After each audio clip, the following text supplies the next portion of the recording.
from television stations, but I have utmost respect for you. Oh my goodness. And the good work they are doing, and I just have to respond safely if they are not too direct. I don't know how to say, but anyway, go ahead, please. This is just for you to address the world.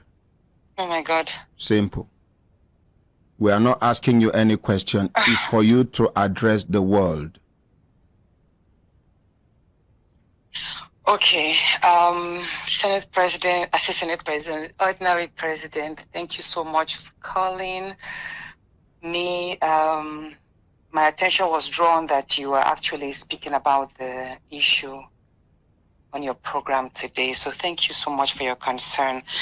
But you know, the thing is, there are certain rules in the chambers that whatever I speak of in the Senate can't be used against me. That means I can't be sued. But outside? But whenever, yes, if I make any utterances, considering the fact that I am facing a lot of harassment, I have been going through a lot, and I have remained quiet because I didn't want to be interpreted wrongly. I didn't want any lawsuits against me. I just wanted to be given a chance to work. A lot of my privileges have been denied. I have been pulled out from many international activities that I was part of. That is right after, that whole nightclub incident that happened last year. Yes. Ever since then, I have been sure. There was even a United Nations event I was supposed to attend, which the UN nominated me for.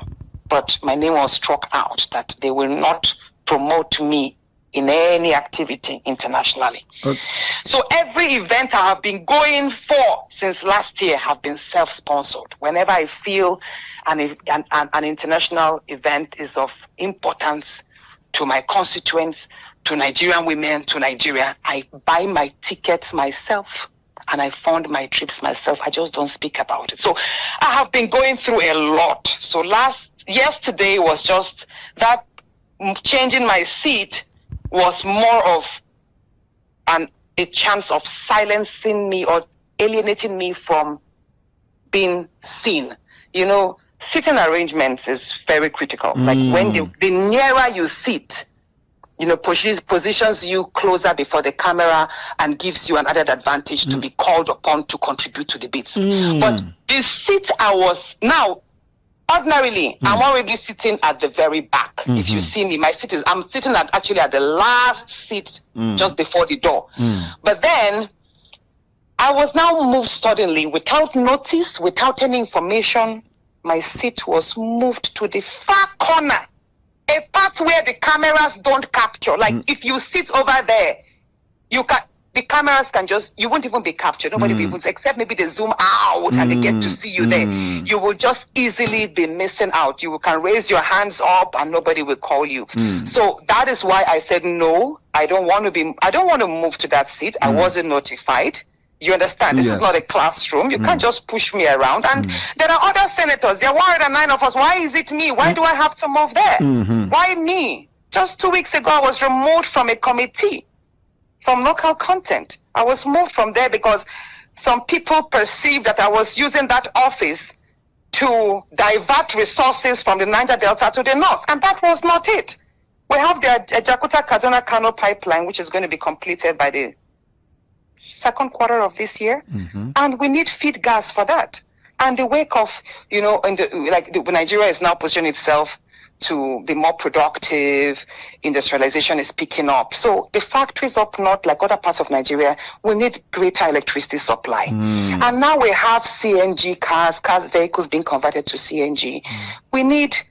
There'll be a number of CNG stations across the north and every other part, like other parts of Nigeria.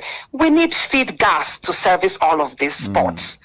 And it was even the president that assented to the executive order. So how does that, why picking on me? Like, basically, I'm not going to mention names specifically, but there's a whole lot going on. And all I would just say is, I appreciate Nigerians for standing up. I have been going through a lot. But I will not mention names. It's okay. But, and in due time, if it depends on how things go, in due time, I might have to come up personally to speak on everything. Thank you very much. I know that right now they are planning my suspension. If I'm suspended, fine. It will not stop me from doing my work wherever I can. Do you understand? I have a number of projects in line, and I will keep serving my people. I'll keep being a voice. Thank you very much. Do you understand? Thank you. And I will keep being a law-abiding citizen. So I did not speak out of order.